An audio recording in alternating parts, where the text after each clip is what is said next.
Assalamualaikum warahmatullahi wabarakatuh. Yang kami hormati Ibu Dr. Cucun Sunaingsi SPD MPD selaku dosen pengampu mata kuliah Kebijakan dan Inovasi Pendidikan, dan juga rekan-rekan sekalian yang berbahagia. Semoga kita selalu dalam keadaan sehat walafiat. Amin ya rabbal alamin. Pada video kali ini kami akan membahas materi tentang kebijakan dan inovasi model dan media pembelajaran. Pepatah mengatakan tak kenal maka tak sayang.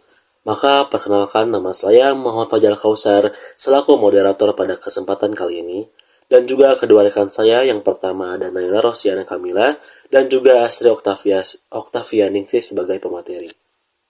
Adapun topik pembahasan pada kesempatan kali ini yaitu yang pertama ada pengertian kebijakan pendidikan, selanjutnya adalah pengertian inovasi pembelajaran, tujuan dan manfaat inovasi pembelajaran, faktor dalam inovasi pendidikan, peran guru dalam melaksanakan inovasi pendidikan, strategi inovasi, pengertian model pembelajaran, ciri-ciri model pembelajaran, pengertian media pembelajaran, tujuan media pembelajaran, dan yang terakhir adalah macam-macam media pembelajaran. Sebelumnya saya akan sedikit membahas tentang pengertian dari kebijakan pendidikan. Kebijakan adalah keputusan pemerintah yang bersifat umum dan berlaku untuk seluruh anggota masyarakat. Kebijakan adalah aturan tertulis yang merupakan keputusan formal organisasi yang bersifat mengikat dan mengatur perilaku dengan tujuan untuk menciptakan tata nilai baru dalam masyarakat. Pengertian inovasi pembelajaran.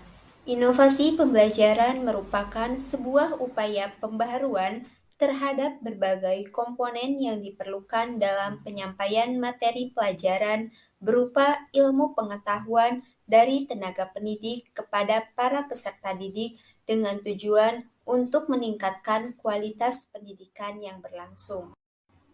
Tujuan utama dari inovasi pembelajaran adalah berusaha meningkatkan kemampuan, yakni kemampuan dari sumber-sumber tenaga, uang, sarana dan prasarana, termasuk struktur dan prosedur organisasi agar semua tujuan yang telah direncanakan dapat dicapai secara optimal. Manfaat inovasi pembelajaran diantaranya yang pertama, dapat memperbaiki keadaan sebelumnya ke arah yang lebih baik. Yang kedua, memberikan gambaran pada pihak lain tentang pelaksanaan inovasi sehingga orang lain dapat menguji cobakan inovasi yang kita laksanakan. Yang ketiga, mendorong untuk terus mengembangkan pengetahuan dan wawasan, menumbuhkan semangat dalam bekerja. Faktor-faktor yang harus diperhatikan dalam inovasi pendidikan, yang pertama, guru. Guru sebagai ujung tombak dalam pelaksanaan pendidikan merupakan pihak yang sangat berpengaruh dalam proses belajar mengajar. Kepiawaian dan kewibawaan guru sangat menentukan kelangsungan proses belajar mengajar di kelas maupun di luar kelas. Guru harus pandai membawa siswanya kepada tujuan yang hendak dicapai. Ada beberapa hal yang dapat membentuk kewibawaan guru, antara lain adalah penguasaan materi yang diajarkan, metode mengajar yang sesuai dengan situasi dan kondisi siswa, hubungan antar individu, baik dengan siswa maupun antar sesama guru, dan unsur lain yang terlibat dalam proses pendidikan, seperti administrator, misalnya kepala sekolah dan tata usaha, serta masyarakat sekitarnya, pengalaman dan keterampilan guru itu sendiri. Dengan demikian, maka dalam pembaharuan pendidikan, keterlibatan guru mulai dari perencanaan inovasi pendidikan sampai dengan pelaksanaan dan evaluasinya memainkan peran yang sangat besar bagi keberhasilan suatu inovasi pendidikan. Faktor yang kedua yaitu siswa. Siswa sebagai objek utama dalam pendidikan, terutama dalam proses belajar mengajar. Siswa memegang peran yang sangat dominan. Dalam proses belajar mengajar, siswa dapat menentukan keberhasilan belajar melalui penggunaan intelijensia, daya motorik, pengalaman, kemauan, dan komitmen yang timbul dalam diri mereka tanpa ada paksaan. Hal ini bisa terjadi apabila siswa juga dilibatkan dalam proses inovasi pendidikan. Walaupun hanya dengan mengenalkan kepada mereka tujuan daripada perubahan itu, mulai dari perencanaan sampai dengan pelaksanaan, sehingga apa yang mereka lakukan merupakan tanggung jawab bersama yang harus dilaksanakan dengan konsekuen. Peran siswa dalam inovasi pendidikan tidak kalah pentingnya dengan peran unsur-unsur lainnya, karena siswa bisa sebagai penerima pelajaran, pemberi materi pelajaran pada sesama temannya, petunjuk, dan bahkan sebagai guru. Oleh karena itu, dalam memperkenalkan inovasi pendidikan sampai dengan penerapannya, siswa perlu diajak atau dilibatkan, sehingga mereka tidak saja menerima dan melaksanakan inovasi tersebut, tetapi juga mengurangi resistensi seperti yang diuraikan sebelumnya.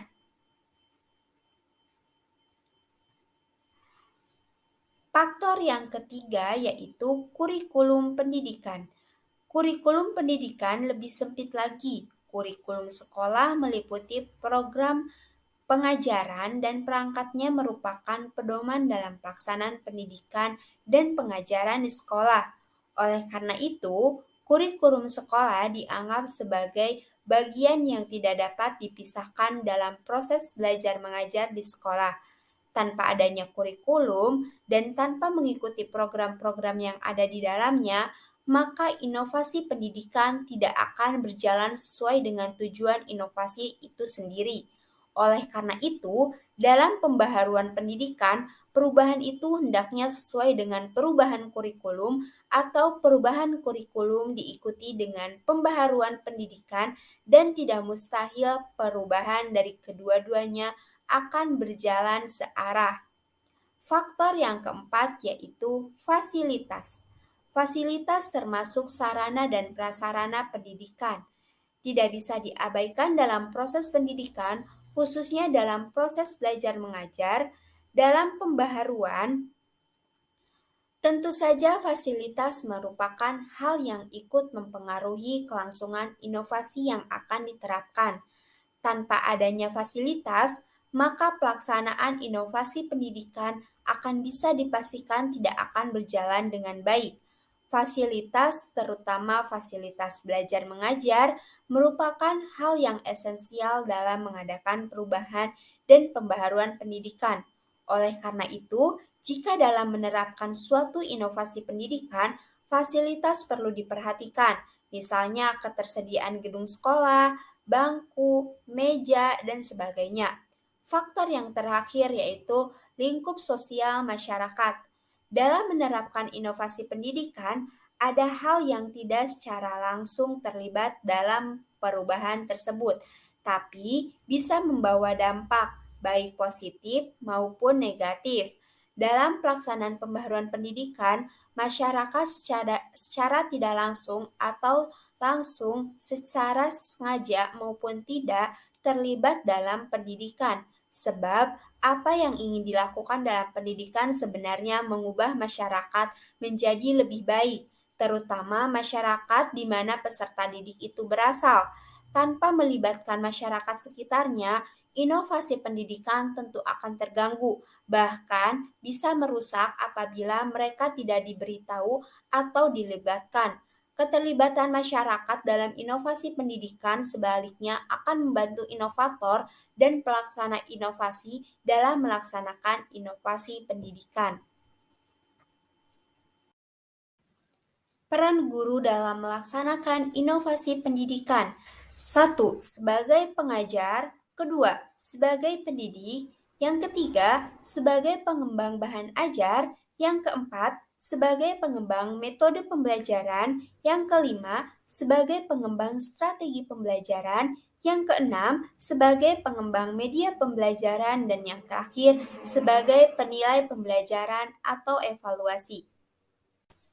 Strategi implementasi inovasi pembelajaran yaitu menguasai teori belajar, memperkaya pemahaman pada metode pembelajaran, mempelajari kembali materi yang akan diajarkan, mengenali kondisi kelas beserta peserta didik, melakukan observasi pada pembelajaran sebelumnya, mengevaluasi pembelajaran sebelumnya, dan yang terakhir yaitu adanya perbaikan pada pembelajaran selanjutnya.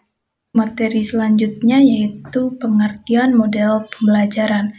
Model pembelajaran adalah kerangka kerja yang memberikan gambaran sistematis untuk melaksanakan pembelajaran agar membantu belajar siswa dalam tujuan tertentu yang ingin dicapai. Artinya, model pembelajaran merupakan gambaran umum namun tetap mengerucut pada tujuan khusus. Definisi ini sependapat dengan Suprihatiningrum 2013 yang menyatakan bahwa model pembelajaran adalah kerangka konseptual yang melukiskan prosedur pembelajaran dengan sistematis untuk mengelola pengalaman belajar siswa agar tujuan belajar tertentu yang diinginkan bisa tercapai. Ciri-ciri model pembelajaran. Menurut Hamia dan Jauhar, terdapat 5 ciri model pembelajaran. Yang pertama, berdasarkan teori pendidikan dan teori belajar tertentu. Yang kedua, mempunyai misi atau tujuan pendidikan tertentu. Yang ketiga, dapat dijadikan pedoman untuk perbaikan kegiatan pembelajaran di kelas. Yang ketiga, memiliki perangkat bagian model. Dan yang terakhir, memiliki dampak sebagai akibat penerapan model pembelajaran baik langsung maupun tidak langsung. Ada model-model pembelajaran, terdapat 6 model. Yang pertama, model pembelajaran inquiry. Model inquiry menggunakan rangkaian kegiatan pembelajaran yang menekankan proses berpikir secara kritis serta analisis kepada peserta didik agar mencari dan menemukan sendiri jawaban dari suatu masalah yang dipertanyakan secara mandiri melalui penyelidikan ilmiah. Selanjutnya, model pembelajaran ekspositori. Ekspositori adalah pembelajaran yang menekankan pada proses penyampaian materi secara verbal dari seorang guru kepada kelompok peserta didik supaya peserta didik dapat menguasai materi secara optimal. Dalam model pengajaran ekspositori, seorang pendidik harus memberikan penjelasan atau menerangkan kepada peserta didik dengan cara ceramah. Nah, sehingga menyebabkan arah pembelajarannya monoton karena sangat ditentukan oleh kepiawaian ceramah guru itu tersebut. Selanjutnya ada model pembelajaran kooperatif. Pembelajaran kooperatif adalah kerangka konseptual rangkaian kegiatan belajar yang dilakukan oleh peserta didik dalam kelompok-kelompok tertentu untuk mencapai tujuan pembelajaran yang telah dirumuskan. Kelompok-kelompok tersebut bekerja sama untuk mencapai tujuan pembelajaran. Selanjutnya ada model pembelajaran kontekstual. Model pembelajaran kontekstual merupakan model dengan konsep belajar yang membuat guru untuk mengaitkan antara materi yang diajarkan dengan situasi dunia nyata. Nah, prinsip pembelajaran kontekstual ini adalah aktivitas peserta didik di mana peserta didik melakukan dan mengalami tidak hanya monoton dan mencatat. Selanjutnya, model pembelajaran berbasis masalah. Nama lain dalam bahasa Inggris adalah problem-based learning, yang dapat diartikan sebagai rangkaian aktivitas pembelajaran yang menekankan pada proses penyelesaian masalah yang dihadapi secara ilmiah. Pemecahan masalah menjadi langkah utama dalam model ini. Selanjutnya dan yang terakhir ada model pembelajaran project-based learning. Model ini adalah yang menggunakan proyek atau kegiatan nyata sebagai inti pembelajaran. Dalam pembelajaran project-based learning, peserta didik akan melakukan eksplorasi, penilaian, interpretasi, sintesis, dan pengolahan informasi lainnya untuk menghasilkan berbagai bentuk belajar yang beragam. Project-based learning ini adalah salah satu model pembelajaran yang paling kuat karena akan meningkatkan kompetensi siswa secara holistik baik dari sikap, pengetahuan, maupun keterampilan melalui pendekatan konseptual yang dekat dengan pekerjaan nyata di lapangan. Untuk materi selanjutnya yaitu pengertian media pembelajaran. Media pembelajaran adalah segala sesuatu yang dapat digunakan untuk menyampaikan pesan atau informasi dalam proses belajar mengajar, sehingga dapat merangsang perhatian dan minat siswa untuk belajar. Menurut Ken and Bridge, 1975 dalam Arsyad 2013 secara eksplisit menyatakan bahwa media pembelajaran mencakup alat-alat yang secara fisik digunakan untuk menyampaikan isi bahan ajar tersebut. Dari kedua pengertian tersebut, media merupakan alat yang digunakan untuk menyampaikan materi pembelajaran. Materi selanjutnya yaitu tujuan media pembelajaran. Terdapat 5 tujuan media pembelajaran. Yang pertama, memberikan pengalaman belajar yang berbeda dan variasi sehingga merangsang minat peserta didik untuk belajar. Yang kedua, menumbuhkan sikap dan keterampilan tertentu dalam bidang teknologi. Yang ketiga, menciptakan situasi belajar yang tidak mudah dilupakan oleh peserta didik. Yang keempat, mewujudkan situasi belajar yang efektif. Yang kelima, memberikan motivasi belajar kepada peserta didik. Nah, tujuan tersebut dapat disimpulkan bahwa tujuan penggunaan media dalam pembelajaran yaitu untuk mengefektifkan proses penyampaian informasi kepada peserta didik. Ada macam-macam media pembelajaran. Terdapat 5 macam media pembelajaran. Yang pertama, media pembelajaran berbentuk cetak. Media berbentuk cetak ini adalah media yang menyampaikan pesan pembelajaran di mana terkandung teks atau bacaan dan ilustrasi-ilustrasi pendukungnya. Media pembelajaran cetak yang paling umum diketahui adalah buku teks, buku panduan, brosur, dan majalah. Media berbasis cetak menuntut 6 unsur yang perlu diperhatikan pada saat menyusun itu, yaitu format, organisasi, daya tarik, ukuran huruf, dan juga penggunaan spasi. Kedua, ada media pembelajaran berbentuk audio. Media pembelajaran berbentuk audio ini berfungsi untuk menyalurkan pesan audio dari sumber pesan ke penerima pesan. Media audio berkaitan erat dengan indera pendengaran. Dilihat dari sifat pesan yang diterima media audio dapat menyampaikan pesan verbal atau bahasa lisan atau kata-kata maupun non-verbal seperti bunyi-bunyian dan vokalisasi. Contoh media seperti radio, tape recorder, telepon, laboratorium bahasa, dan lain-lain. Selanjutnya, media pembelajaran berbentuk audiovisual.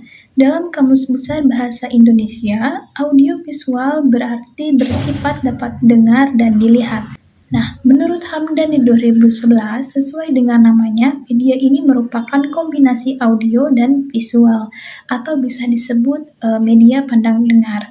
Nah, audiovisual akan menjadikan penyajian bahan ajar kepada siswa semakin lengkap dan optimal. Media audiovisual yaitu media yang selain mengandung unsur suara dan juga mengandung unsur gambar yang dapat dilihat, seperti rekaman video, berbagai ukuran film, slide suara, dan lain sebagainya. Selanjutnya, media pembelajaran berbentuk objek. Nah, media pembelajaran ini sederhana menggunakan lingkungan sebagai media dengan memanfaatkan objek langsung yang tersedia di lingkungan kita. Nah, penggunaan media objek langsung dalam kegiatan pembelajaran berarti siswa dapat belajar melalui lingkungan sekitarnya. Selanjutnya, yang terakhir, media pembelajaran berbentuk aplikasi digital. Di era digital yang terus tumbuh ini, semakin banyak peserta didik yang perlahan tapi pasti bergerak menuju digital online course di hampir setiap bidangnya.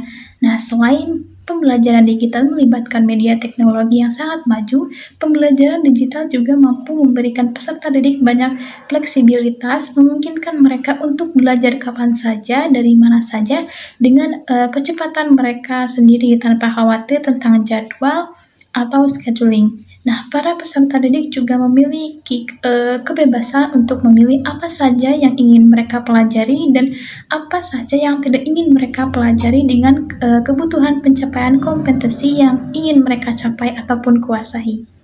Sekian pemaparan yang saya sampaikan, saya kembalikan kepada moderator. Ya, ada pun contoh inovasi yang telah kelompok kami buat, yakni tentang evaluasi pembelajaran dengan menggunakan aplikasi iSpring. Produk inovasi ini bisa digunakan ketika ujian tengah semester, ulangan harian, ataupun ujian sekolah.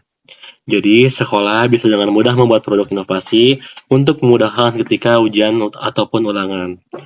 Dengan menggunakan iSpring ini, dapat memudahkan guru ataupun siswa dalam mengerjakan ulangan ataupun ujian. Produk ini bisa diakses dengan menggunakan laptop ataupun handphone, dan tentunya diperlukan jaringan internet untuk mengakses iSpring ini. Produk ini bisa kita atur sedemikian rupa sesuai dengan keinginan kita. Misalnya yang telah kelompok kami buat ini tentang ulangan harian IPS. Nantinya, anak disuruh untuk mengerjakan soal-soal yang terdapat di produk ini, lalu ketika sudah mensubmit semua, jawaban anak akan otomatis langsung terkirim kepada email guru. Sekian pemaparan singkat produk inovasi yang telah kami buat. Terima kasih. Sekian yang dapat kelompok kami sampaikan. Mohon maaf jika ada kesalahan. Kami kelompok 13 pamit undur diri. Terima kasih. Wassalamualaikum warahmatullahi wabarakatuh.